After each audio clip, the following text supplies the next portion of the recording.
Universités africaines de la communication IACO 2021, le comité d'organisation a annoncé les grands sujets qui feront l'objet des rencontres dans l'ensemble. Il sera question de regarder à travers le contexte sanitaire et sécuritaire la communication publique, l'information journalistique, sa production et diffusion. Les médias burkinabés sous ultimatum de la société de télévision burkinabé concernant les services de la TNT. Ces médias ont 3 semaines pour régler leur crédit, 88 500 000 francs CFA annuellement, une somme trop au-delà de ses moyens financiers, explique l'Union burkinabé des éditeurs privés de services de télévision. Et puis enfin, 27 étalons convoqués pour les 2 dernières journées éliminatoires de la Coupe du Monde Qatar 2022 dans la liste dévoilée par le sélectionneur Kamoumalo, des retours comme ceux de Hassan Bandé, Cyril Bayala et Kylian Kiema. Bonsoir à tous et bienvenue dans ce journal. Procès Thomas Sankara, 8e jour d'audition ce matin. À la barre, le médecin militaire Jean-Christophe Diebré, celui qui avait porté sur le certificat de décès du président Sankara la mention mort naturelle. Une mention inexacte donc selon le parquet et la partie civile qui parle bien sûr d'assassinat. Pour l'accusé, son acte visait à aider donc la veuve du président Thomas Sankara et ses ayants droit. Aussi, lors de ce procès aujourd'hui, Amadou Kafando, un autre accusé poursuivi pour faux en écriture publique, lui, a porté donc la mention mort accidentelle sur le certificat de décès de Bonaventure Compaoré. Le point de toutes ces auditions du jour avec Michael Toukri. Sur le certificat de décès de Thomas Sankara, il est inscrit mort naturelle, une mention portée en janvier 1988, soit 3 mois après l'assassinat du père de la Révolution. Et c'est pour cette mention, qualifiée d'inexacte par la partie civile et le parquet, que Jean-Christophe Diebré est poursuivi pour faux en écriture publique. Pour l'accusé Jean-Christophe Diebré, médecin militaire, son intention était de venir en aide à la veuve Sankara et 2 autres veuves. L'accusé affirme à la barre « Je reconnais n'avoir pas obéi aux règles de déontologie, mais je l'ai fait pour aider dans un but humanitaire », insiste le médecin militaire. C'est normal qu'on les poursuive, parce que c'est quand même, ils ont écrit pour dire mort naturelle ou mort accidentelle, alors que non seulement ils n'ont pas vu les corps, et alors que tel que c'est expliqué, ce n'est pas de cette façon qu'ils sont morts. Donc c'est des gens qui ont été assassinés. S'ils avaient peut-être assassinat, ça va être plus intéressant. Mais ils ont dit mort naturelle, peut-être c'était pour aussi se débiner qu'ils ont mis ça. Donc c'est normal quand même qu'on les poursuive par rapport à ça, pour que demain, des gens ne prennent pas encore justement la liberté d'écrire des choses de ces gens. Même c'est pour aider des personnes, quand même à un moment donné, il faut être responsable. Je pense que c'est pour ça justement qu'ils sont là, ils répondent aujourd'hui. Maintenant, bon, à la fin, on verra ce que le juge va décider. Le deuxième accusé, un autre médecin militaire, Amadou Kafando, 63 ans, il lui est reproché d'avoir inscrit sur le certificat de décès de Bonaventure Compaoré la mention mort accidentelle. Pour la partie civile, tout comme le parquet, c'est une manière de banaliser l'assassinat de Bonaventure Compaoré dans les événements du 15 octobre 1987. Faux, rétorque l'accusé et sa défense. Pour lui, son acte, tout comme celui de Jean-Christophe Diebré, visait à venir en aide à la veuve de Bonaventure Compaoré. Si tu parles de mort accidentelle, dit que bon, pour lui, il a tenu compte des circonstances de la mort. Pour lui, bon, les balles qui sont parties, donc c'était des circonstances où il y a eu une violence. C'est cette balle qui parle de mort accidentelle. Mais c'est vrai, comme ils l'ont dit, tu peux prendre un coup, mais ce n'est pas ce coup qui t'a tué. Donc on va chercher à comprendre, est-ce le coup qui t'a tué ou pas. Donc pour eux, il y a d'autres choses à expliquer et tout et tout. Bon, les autres choses qu'ils ont eu à expliquer, c'est à savoir que bon, ils l'ont fait dans un cadre humanitaire, parce que bon, les familles ont demandé pour faire des dossiers administratifs, c'est ce qu'ils l'ont fait. Donc nous, comme d'ailleurs, on n'a pas essayé de discuter ces aspects-là, c'est pas ça qui nous intéresse beaucoup plus. Pour nous, c'est de savoir ce qui est arrivé justement aux familles de nos clients, et effectivement, dans quelles circonstances ils ont été tués, et ainsi de suite. C'est ça qui nous intéresse beaucoup plus. Le troisième accusé à ce 8e jour de procès, Jean-Pierre Palme. Il est poursuivi pour complicité d'attentat à la sûreté de l'État, des faits qu'il nie à la barre. Le procès reprend ce lundi 8 novembre, toujours avec l'audition de Jean-Pierre Palme.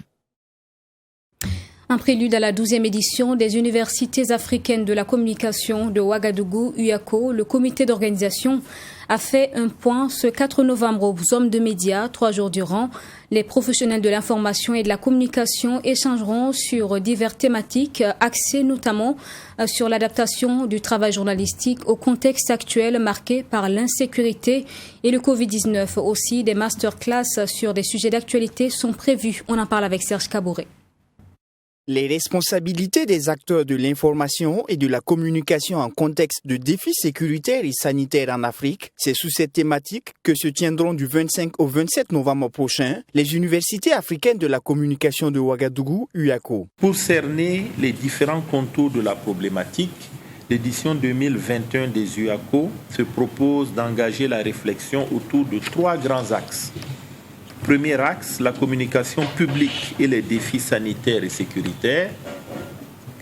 Deuxième axe, l'information journalistique en période de crise sanitaire et sécuritaire. Troisième axe, la production et la diffusion de l'information sur les réseaux sociaux en contexte de crise sanitaire et sécuritaire. À en croire le comité national d'organisation, plusieurs activités seront au programme de l'édition 2021 des UACO. Il s'agit donc du colloque académique, d'une exposition de matériel et d'équipement de communication et des TIC en rapport avec l'évolution technologique. Ce cadre va également servir d'espace de promotion pour les acteurs du secteur qui le souhaitent et bien d'autres acteurs intervenant dans la transformation agroalimentaire locale pour laquelle le gouvernement s'est engagé. À cela s'ajoute la tenue de 2 ateliers afin de permettre aux journalistes et cyberactivistes de discuter avec les régulateurs du domaine de la communication sur les questions de l'information et de la communication dans un contexte de crise. Comme innovation majeure pour cette 12e édition, on note l'organisation des masterclass. L'ère des réformes va effleurer cette 12e édition. En effet, les rapports des premiers travaux du groupe de travail chargé de réfléchir sur ces réformes, le groupe a proposé l'organisation de 2 ou 3 masterclass sur le podcast, sur les réseaux sociaux professionnels, le mojo, c'est-à-dire le mobile journalisme, et le fact-checking, ce qui a été retenu donc. Cadre international d'échange et de partage d'expériences regroupant des experts et des professionnels de l'information et de la communication, la 12e édition des UACO est parrainée par Monseigneur Anselme Titia Mansanon et présidée par le Premier ministre, chef du gouvernement. Je vous en parlais en titre. La société burkinabé de télédiffusion SBT menace de suspendre les télévisions non à jour du paiement de leur redevance de la télévision numérique terrestre TNT. Un ultimatum de 3 semaines est lancé, mais l'Union burkinabé des éditeurs privés de services de télévision face à la presse ce matin explique les difficultés pour solder cette somme annuelle de près de 89 millions de francs CFA qu'elle espère voir réduite. Fatimata Nikiema. Alors qu'ils sont en plein pourparlers pour une réduction du coût de la redevance TNT, télévision numérique terrestre, les médias présents sur le multiplex sont menacés de suspension par la société burkinabé de télévision SBT. 3 semaines, c'est le délai qui a été donné aux chaînes de télévision burkinabé pour se mettre à jour en s'acquittant de la redevance, dont le montant est de 88 500 000 par an, toutes taxes comprises.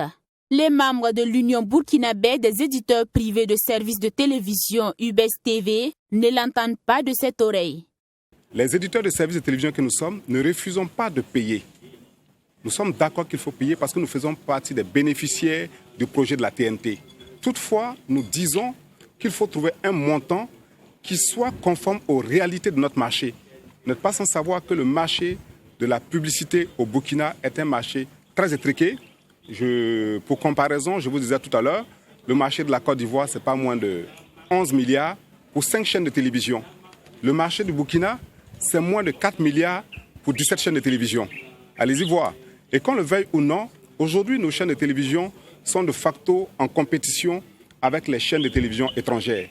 En lieu et place de 88 500 000 TTC, les patrons de médias proposent la somme de 36 millions de francs CFA par an pour la diffusion nationale sur la TNT. Selon eux, le principal concurrent de la TNT sur le sol burkinabé est encore moins cher malgré son large périmètre de couverture.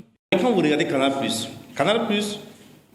couvre le territoire national. Canal+ couvre l'Afrique. Canal+ couvre une partie de l'Europe. Et si vous commencez, vous n'avez rien avec Canal+, vous payez 3 millions, maximum 3 500 000 par mois. Voilà. Par mois. Donc ça va tourner dans l'ordre des trentaines de millions, ça ne vaut pas 40 millions. Pour quelqu'un qui couvre l'Afrique et une partie de l'Europe. Contre la SBT qui couvre rien que le territoire national. Selon l'Union burkinabé des éditeurs privés de services de télévision, tous les bénéficiaires des avantages de la TNT devraient contribuer financièrement pour la rendre économiquement viable. Il s'agit entre autres des chaînes de télévision, des compagnies de téléphonie mobile, des compagnies aériennes et des téléspectateurs. À en croire les conférenciers du jour, les téléspectateurs pourraient souscrire à un abonnement mensuel d'au moins 500 francs CFA. Question de la réduction des inégalités. Mardi dernier, l'ONG Oxfam organisait une conférence publique sur l'indice d'engagement des États de l'Afrique de l'Ouest. Il s'est agi de présenter le rapport sur la lutte contre ces inégalités donc dans les pays et plus particulièrement au Burkina Faso. Le pays des hommes intègres est classé 9e sur la liste des États ouest-africains. On en parle avec Mamétriana Kamabou. Au Burkina Faso, les indicateurs de la lutte contre les inégalités se sont améliorés depuis les années 90, selon l'ONG Oxfam. Le pays occupe la 9e place sur les 16 États en Afrique de l'Ouest. 22,9% du budget alloué par le Burkina Faso pour l'éducation constitue le montant le plus élevé dans l'espace CEDEAO. Bien que les acquis sont engagés dans ce domaine, de nombreux défis restent à relever. Et selon un rapport de l'UNESCO, près de 750 000 enfants du Burkina ne vont pas à l'école. Et donc quand on regarde cela et qu'on dit que nous accordons 23% de notre budget au secteur de l'éducation, c'est intéressant, mais on doit encore faire des efforts pour que le maximum d'enfants pauvres, des pauvres puissent aller à l'école. Selon toujours le rapport d'Oxfam, la pandémie à coronavirus a impacté négativement la lutte pour l'égalité dans les pays de l'Afrique de l'Ouest. Cette situation a entraîné des millions de personnes dans la pauvreté. Et les populations les plus touchées par cette crise sont essentiellement celles issues des zones rurales. Mais ce que nous constatons, c'est que 20% des personnes consacrent encore 44% des richesses dans leurs mains et que près de 48% de la population en milieu rural vit dans la pauvreté. Et quand c'est ainsi, je pense que nous avons encore des efforts à faire dans la lutte contre les inégalités. Donc nous demandons qu'il y ait plus d'efforts au niveau de la lutte contre les inégalités. Ce rapport de l'ONG Oxfam donne des pistes et des solutions pour lutter contre les inégalités dans la sous-région. Il s'agit entre autres de mettre un accent particulier sur l'éducation des enfants, d'accélérer le processus de couverture universelle et d'augmenter le budget alloué à l'agriculture.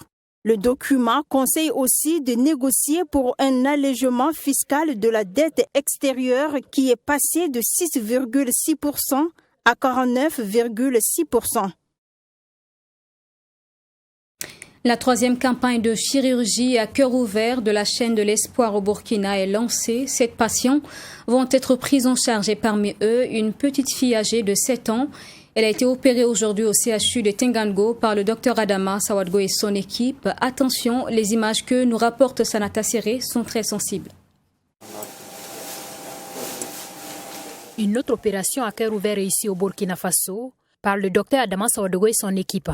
La patiente qui a subi l'intervention chirurgicale est âgée de 7 ans et souffrait d'une communication interventriculaire très lâche, diagnostiquée depuis la période néonatale. Il s'agit d'une cardiopathie congénitale définie par un défaut de fermeture de l'acclusion entre les ventricules droit et gauche, entraînant ainsi une fuite de sang entre les deux ventricules. L'opération a duré plusieurs heures à cause de la complexité de la pathologie. Cette opération, c'est la troisième du genre pour cette campagne. Ça a duré plus que les 2 cas précédents. C'est lié surtout à l'anatomie de la malformation. Le défect était très large et surtout il y avait un retentissement important sur les poumons parce qu'il y avait une hypertension artérielle pulmonaire pour laquelle on a dû bien la préparer avant la campagne. Le cœur a fibrillé, c'est-à-dire que ces battements se sont anormalisés pendant qu'on incisait.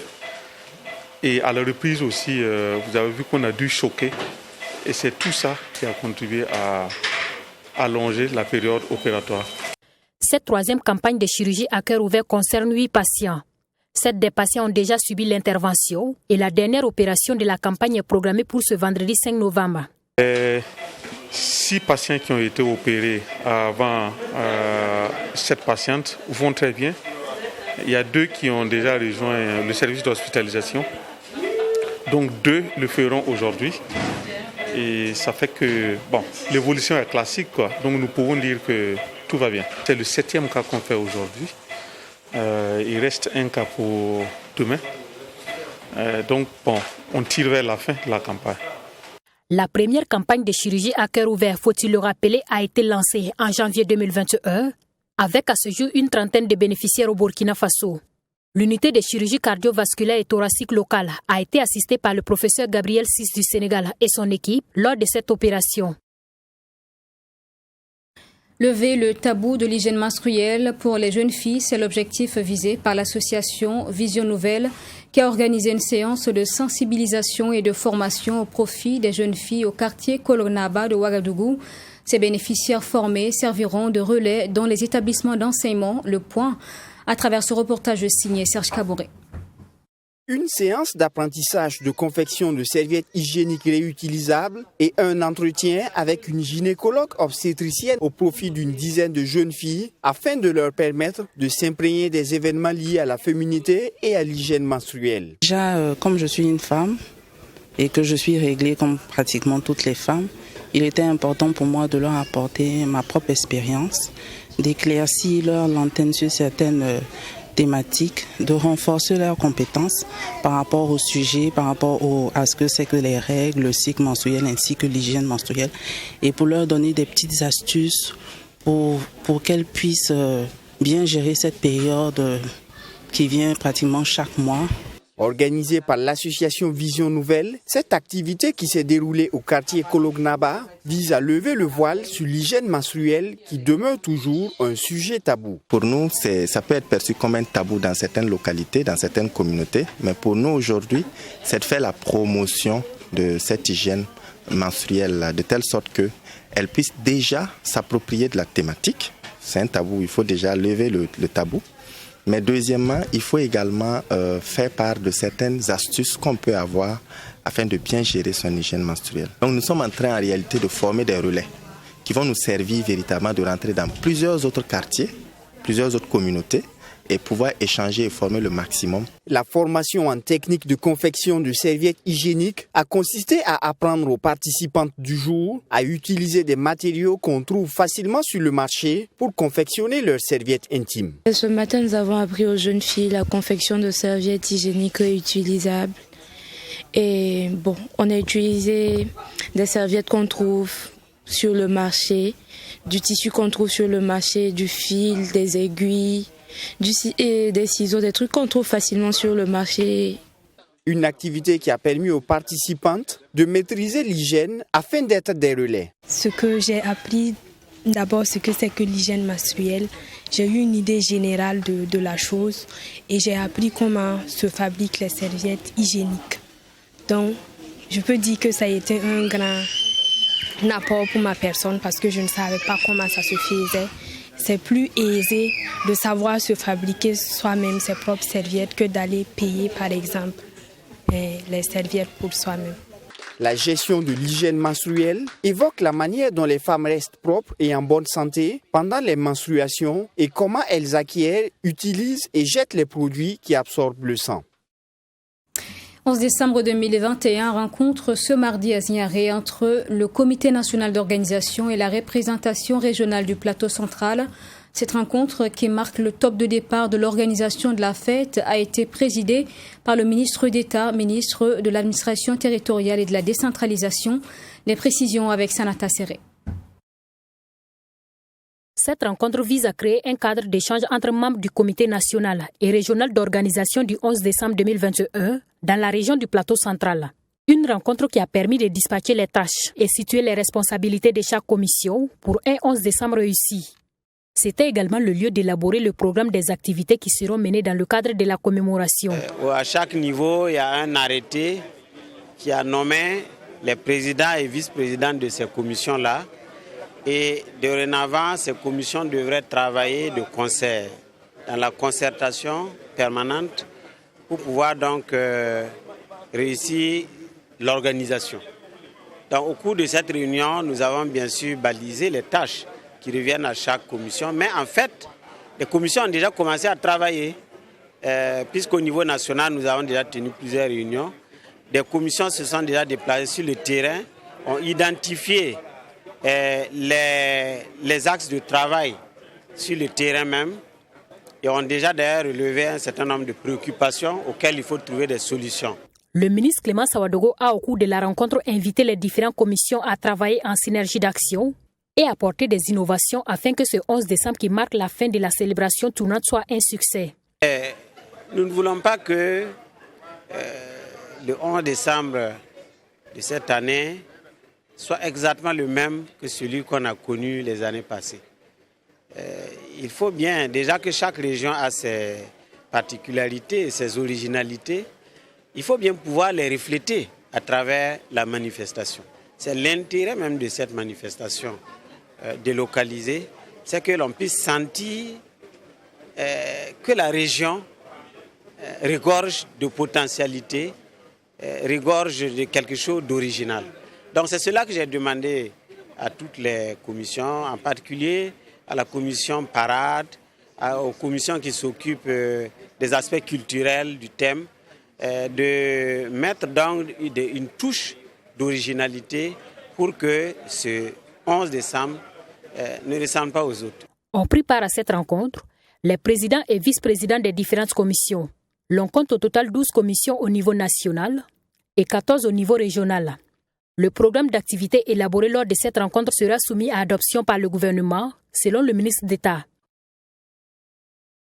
Les chiffres indiquent qu'une personne sur 3 dans le monde souffre de malnutrition. Au Burkina, en 2020, l'on a enregistré un taux de prévalence de 9,1%, 1% pour la malnutrition sévère.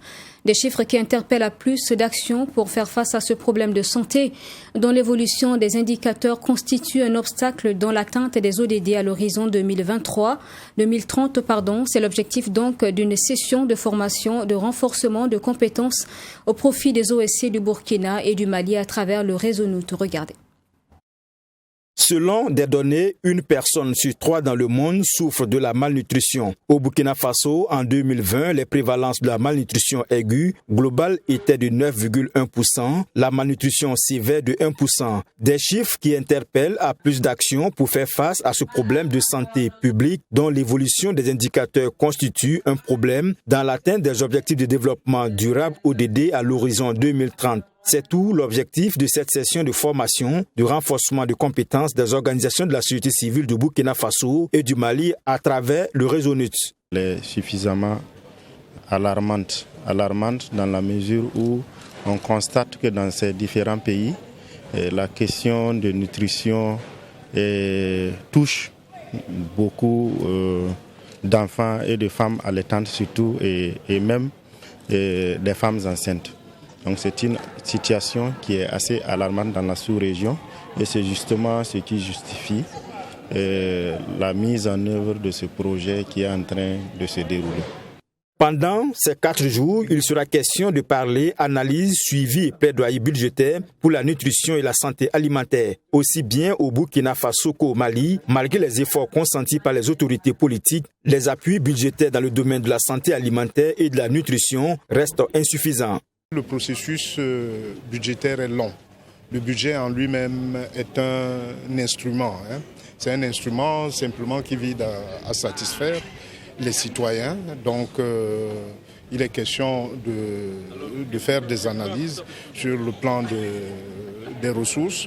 Est-ce que les ressources sont suffisantes pour les mettre à la disposition de ce secteur et des citoyens?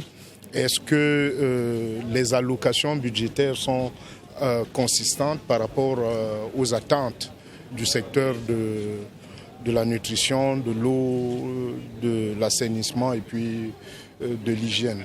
À travers cette session de formation, le Resolute, en tant qu'acteur de mise en œuvre du projet Right to Grow, en collaboration avec ses partenaires, entend mutualiser toutes les énergies des participants afin qu'ils soient à même de conduire les analyses budgétaires tant au niveau communal, régional que national.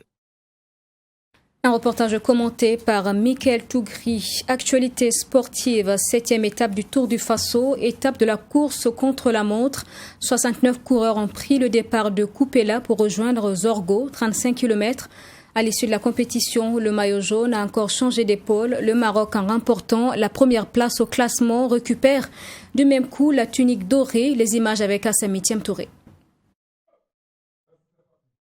L'étape 7 réservée pour la course contre la montre a secoué toutes les équipes au classement général. Organisée de telle sorte que les 13 équipes présentes prennent le départ à tour de rôle avec 3 minutes d'intervalle, ce sont les Sud-Africains qui démarrent en premier. 3 minutes plus tard, c'est au tour des Béninois de se lancer. L'équipe nationale du Burkina Faso prend le départ en 11e position. Tout au long du trajet, les 6 coureurs se relaient à tour de rôle. Avec une vitesse assez moyenne, les étalons vont même dépasser un coureur camerounais à la traîne. Ils arrivent à Zorgo avec un temps de 39 minutes 17 secondes. Après le départ des Burkinabés, il restait les Marocains et les Algériens.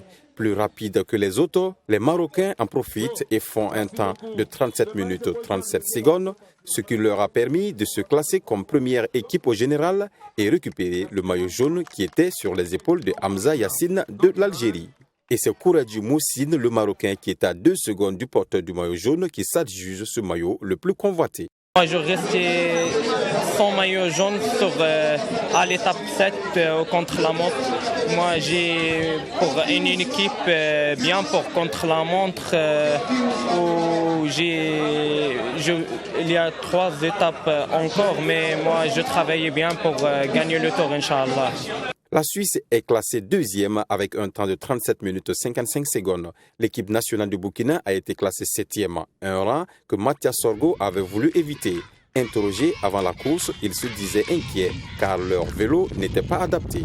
Quand vous regardez les vélos, il y a des équipes qui sont déjà présentes avec des vélos de contre-la-montre. Voilà, donc nous c'est les vélos ordinaires. Voilà. C'est des vélos différents parce que quand vous regardez, il y a d'autres qui ont monté déjà des prolongateurs et d'autres même ont des vélos spécialement faits pour la contre-la-montre et des tenues et des vêtements spéciaux pour la contre-la-montre. Mais nous, à notre niveau, c'est nos vélos de route qu'on va rouler avec. Voilà. Mais je pense que ça ne devrait pas être mal aussi.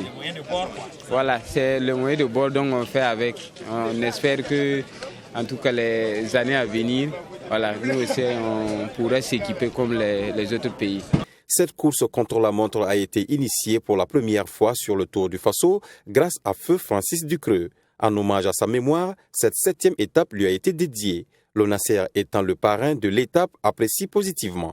Oui, je suis partant, je suis d'accord et je suis même, je l'ai dit, prêt à associer l'image de Lonasser à cet hommage parce qu'il mérite peut-être plus que cela. On pourrait même imaginer un Tour de Faso entièrement en hommage à Francis Ducreux et personne n'en dira mot parce que c'est un grand monsieur de cyclisme qui, comme on l'a dit, nationalité française mais de cœur et d'esprit burkinabé et qui a même voulu passer le restant de sa vie ici et qui a perdu la vie, je l'ai dit, enterré au Burkina Faso.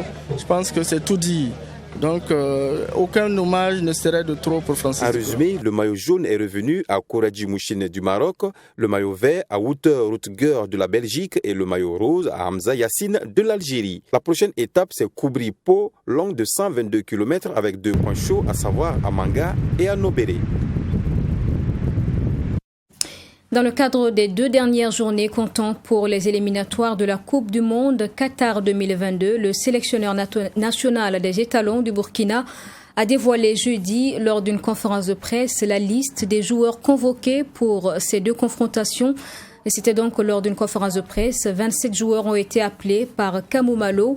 Ils joueront contre le Niger le 12 novembre prochain et l'Algérie le 16 du même mois. Les images avec Yassine Saoudou. 2 matchs décisifs attendent les étalons du Burkina dans sa marche vers la qualification à la Coupe du Monde Qatar 2022. Et pour ces rencontres, le sélectionneur national a fait appel à 27 joueurs. Une liste de Kamou Malo qui connaît les retours de Hassan Bandé, Cyril Bayala et Klian Ninkeman. Blessé, Bertrand Traoré est lui forfait pour les 2 matchs. Babayouré Sawadogo, Ben Idriss Traoré et Mohamed Lamine Ouattara sont également aux abonnés absents. Bon, je pense que si au vu de c'est plutôt une question de performance qui a prévalu à ça. Vous avez vu que sur les joueurs locaux, il y avait 2 gardiens qui ne sont plus là. Alors, je pense que c'est essentiellement dû à la performance du moment des uns et des autres. Sinon, il n'y a pas une autre connotation là-dedans. Évoquant les enjeux du match contre l'Algérie, le sélectionneur national reste sur sa logique. Se concentrer d'abord sur le match contre le Niger. Il faut d'abord que nous gagnions ce match contre le Niger. Donc pour moi, c'est d'abord aller étape par étape. Et ne pas surtout s'enflammer, ne pas se projeter sur un match, le match contre l'Algérie, alors qu'il y a un match tout aussi important. Mais rassurez-vous, c'est 2 matchs auxquels nous tenons. Et ça c'est sûr, si nous espérons, nous décidons, nous voulons aller effectivement au Qatar, ça passe par là. Il n'y a pas d'autre manière, il faudra se battre avec les armes qu'on a, en tout cas pour espérer. Ce n'est pas parce que nous avons des blessés dans nos rangs que nous cessons d'être une équipe compétitive. Non. Le match contre les Fennecs d'Algérie se joue également sur le terrain médiatique et Kamou Malo dit en être conscient. Pour les sélectionnaires du 11 national, inutile de céder à la provocation. La presse algérienne, ce qu'elles font, vraiment ne me concerne pas et ça ne m'engage pas. Justement, c'est pour qu'ils font tout pour nous toucher. Alors, c'est pas nous, vous pouvez peut-être en tant qu'homme de médias les parcourir, éplucher, tout ça, vous faire des analyses. Mais moi, vraiment, je n'en ai pas besoin et je pense que c'est une manière de vouloir nous mettre la pression. Moi, je trouve que c'est indécent pour une aussi grande équipe dont on prétend. Donc, pour moi, nous restons lucides dans ce que nous faisons. Avant ces 2 dernières journées, le Burkina Faso totalise 10 points, de même que l'Algérie, son adversaire de la dernière journée. Le Niger a à son compteur 6 points et le Djibouti, quant à lui, n'a engrangé le moindre point. Les étalons seront face au MENA du Niger le 12 novembre prochain à Marrakech au Maroc, avant de s'envoler le 16 novembre pour Blida en Algérie pour la confrontation face aux Fennecs. Et puis la 3e édition du tournoi de pétanque de la solidarité a connu son épilogue dans la soirée du 1er novembre dernier à Ouagadougou. Sur 102 équipes composées chacune de 3 personnes, le club Soutonoma s'est taillé la première place en match de finale. Les images avec Fatima Tanikema. Cette finale du tournoi de pétanque de la solidarité a opposé le club Soutonoma et celui de Nemnoma. Dès l'entame du jeu, le club Nemnoma prend le dessus avec un score de 4-0. Et c'est après plusieurs jeux que Soutonoma, qui était désavantageux, gagne du terrain et sort vainqueur de ce tournoi avec un score de 7 points à 5. J'ai appelé mes 2 collègues, les informer, il faut qu'on relaxe le jeu. On a mal joué au début, mais si on se concentre, on peut revenir. Avec l'aide de Dieu, effectivement, on est revenu. Bon, au moment qu'ils ont fait leur dernier trou, et on avait l'avantage, et on cherchait un point là. En tout cas, on était à 90% qu'on pouvait gagner le match. Ce tournoi qui a réuni au départ 102 équipes a été placé sous le signe de la cohésion sociale. Selon les promoteurs, ce tournoi a servi de cadre pour prôner le vivre ensemble. Nous avons choisi d'accompagner son Excellence Monsieur le Président du Faso dans son processus de réconciliation. Et aujourd'hui, c'est la 3e édition. Nous pouvons dire que nous sommes très actifs. L'objectif a été atteint. Tous les discours, vous avez entendu, prônent la compréhension, la cohésion entre les enfants des mêmes pays, des mêmes arrondissements pour que nous développons notre pays. Les compétiteurs, eux, sont répartis les mains chargées de prix. Le premier prix, remporté par le club Soutonoma, est composé d'un trophée, une enveloppe financière d'une valeur de 180 000 francs CFA et d'autres gadgets. Et voilà pour ce journal. Merci de l'avoir suivi. Je vous souhaite une excellente suite à notre compagnie. Bonsoir et à demain à 20h.